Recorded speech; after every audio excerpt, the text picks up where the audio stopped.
بسم اللہ الرحمن الرحیم نحمدہ و نصلی علی رسولہ الکریم اما بعد۔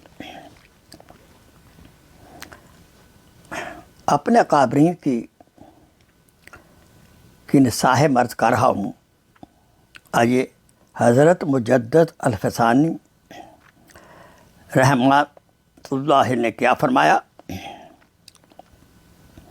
نیک بخت وہ ہے جو عمر کو غنیمت جان کر یاد خداوندی میں صرف کرے۔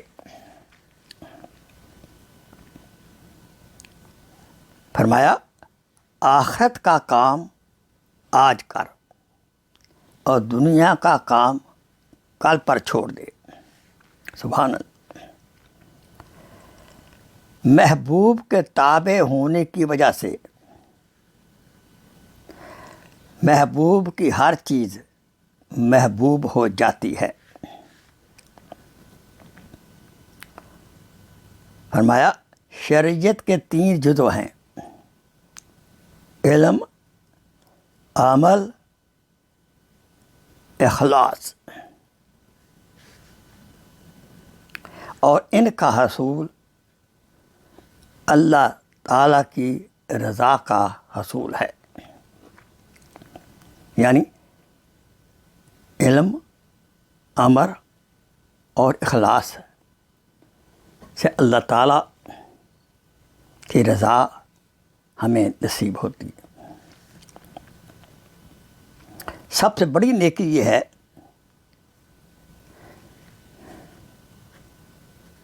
کہ شریعت کو رواج دیا جائے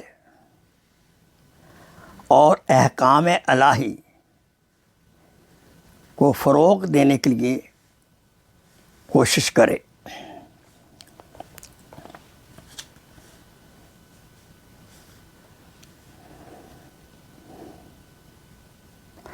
حضرت ابو بکر سعدلانی رحمۃ اللہ علیہ فرماتے ہیں جو حق بات کہنے میں تعمل کرے تو وہ گونگا ابلیس ہے۔ ان حق بات کہنے کا موقع ہے لیکن وہ نہیں کرتا۔ علم اختیار کرنے والا اوامر و نواہی کی پابندی کرتا ہے۔ مخلوق سے وہ شخص فارغ ہوتا ہے جو اپنے اور اللہ کے درمیان صدق، سچائی اختیار کرے۔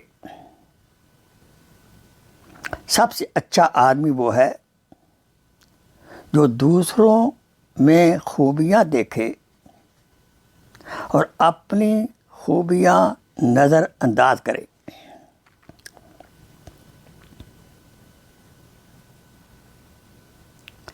انسان کو اللہ یا اس کے بندے کی صحبت اختیار کرنی چاہیے۔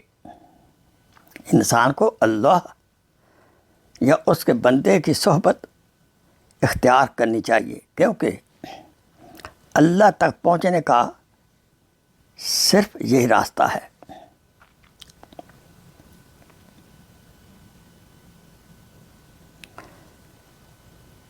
جو حق تعالیٰ پر اپنی جان نثار کرنے کو تیار ہو وہی صاحب ایثار ہے، صاحب قربانی ہے، اور مومن کی یہ معراج ہے۔ آمین ثم آمین۔ Please share this video as a صدقہ جاریہ۔ جزاک اللہ خیر۔